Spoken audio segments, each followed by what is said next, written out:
अभी हम बात करते हैं अपने नेक्स्ट थ्योरेटिकल टॉपिक की, जिसका नाम है Gauss's law. Basically Gauss's law जो है, इसका काम क्या है, सिंपली कि इसके थ्रू हम फ्लक्स को फाइंड आउट कर सकते हैं। लेकिन इस टॉपिक की डिटेल में जाने से पहले हमें कुछ चीज़ों के बारे में पता होना चाहिए। पहली चीज़ flux, second area and third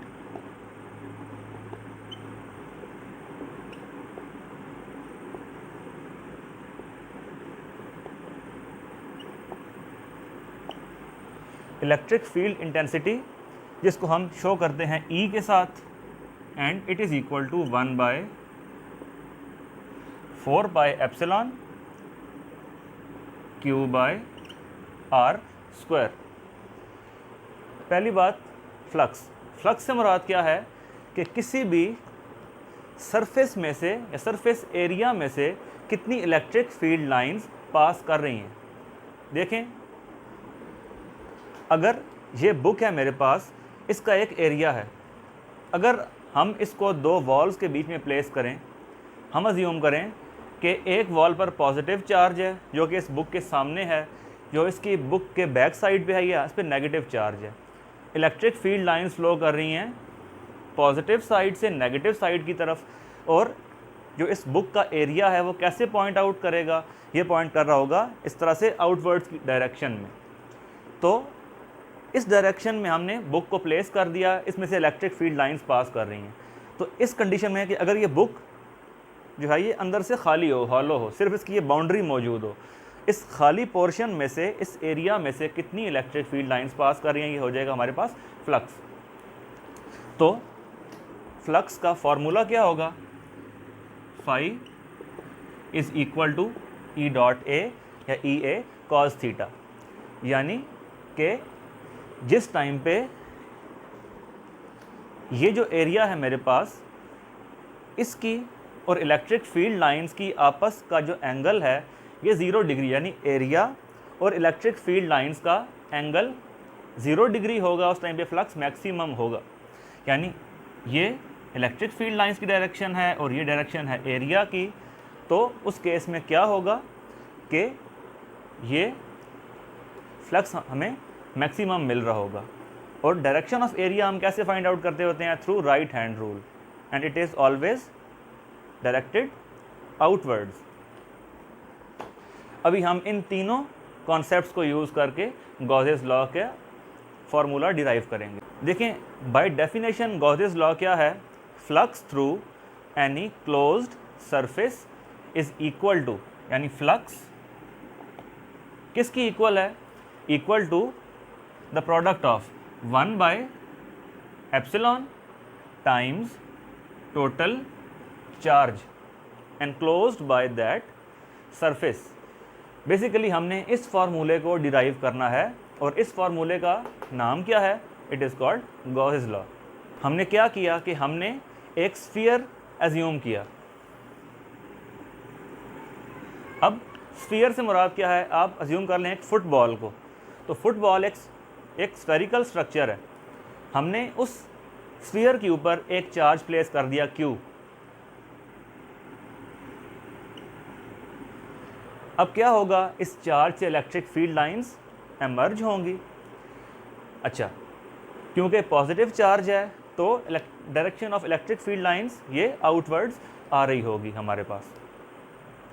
अच्छा, अब क्या होगा कि क्योंकि इस सरफेस का एक एरिया भी है, स्फीयर का एक एरिया भी है, हम क्या करेंगे कि हम ना उस स्फेरिकल सरफेस को छोटे छोटे स्मॉल एरिया के पैचेस में डिवाइड कर देंगे, और हर पैच का एरिया इक्वल होगा। जैसे फुटबॉल पे जो मार्किंग हुई हुई होती है, वो एक हम अज्यूम कर लेते हैं कि वो एक एरिया है, और उस तरह के बहुत सारे पैचेस। तो हमने क्या किया कि फुटबॉल को डिवाइड किया छोटे छोटे पैचेस में जो कि उस पर मार्किंग हुई होती है, और हमने अज्यूम किया कि हर एक का एरिया यूनिफॉर्म है।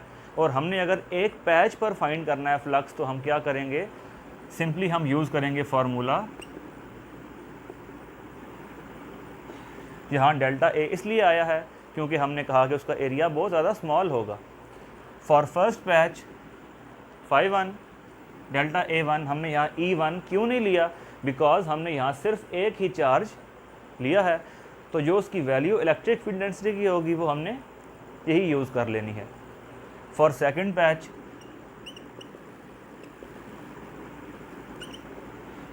Up to so on till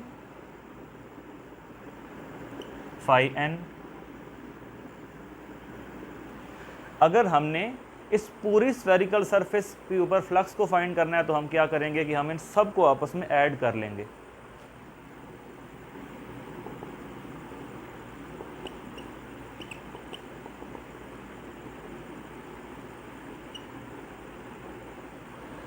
ये E क्या शो करता है, इलेक्ट्रिक फ्लक्स।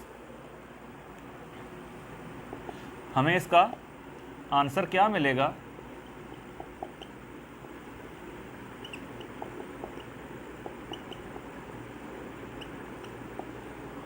डेल्टा AN, और ये टोटल हमें दे रहा होगा इस पूरी सरफेस का एरिया, तो इसे हम कह देंगे E into 4 pi r square. ये क्या चीज़ है, ये एरिया ऑफ स्फीयर का फॉर्मूला है। E की वैल्यू हम कहाँ से पुट करेंगे, हम E की वैल्यू यहाँ से लेंगे, यहाँ पे पुट करेंगे,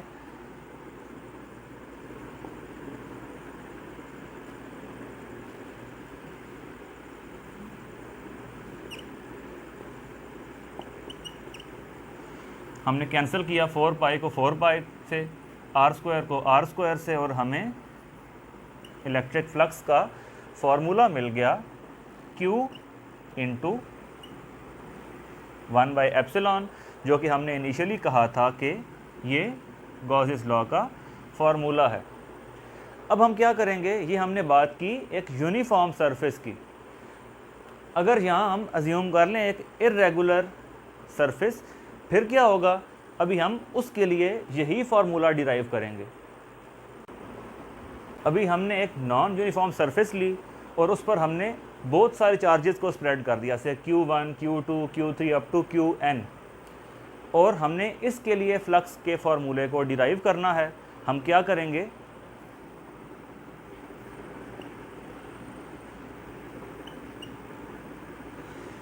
हमने देखा था फॉर्मूला होता है फ्लक्स का for uniform surface. For non uniform surface हम क्या करेंगे, हम कह देंगे phi1 इज इक्वल टू 1/एप्सिलॉन इंटू Q1। हमने इसको चेंज क्यों नहीं किया, क्योंकि हमने मीडियम तो एक ही रखा है। फॉर सिंप्लीफिकेशन हम कह देते हैं कि मीडियम हम ले रहे हैं फ्री स्पेस।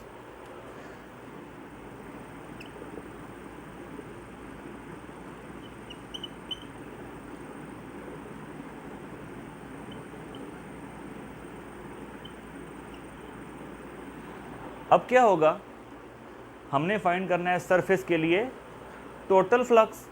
सिंपली हम इन सारों को आपस में ऐड कर देंगे।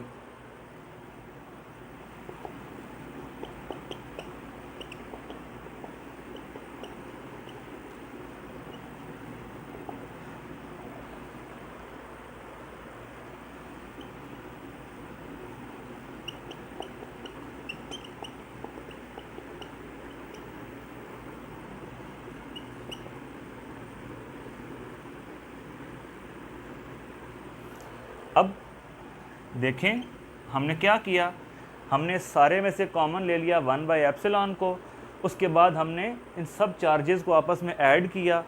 कैपिटल Q क्या शो कर रहा है कि ये हमें टोटल चार्ज दे रहा है।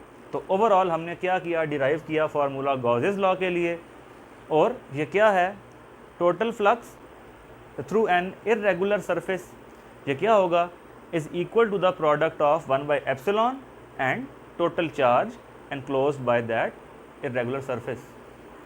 अब इसके बाद हम क्या करेंगे, हम गॉसेस लॉ की दो इम्पॉर्टेंट एप्लीकेशंस को डिस्कस करेंगे। पहली है कि electric field intensity due to infinite sheet of charge, और सेकंड है अगर हम दो parallel oppositely charge metal plates लें तो उनके लिए E इसकी वैल्यू क्या होगी किसी एक पॉइंट P के ऊपर।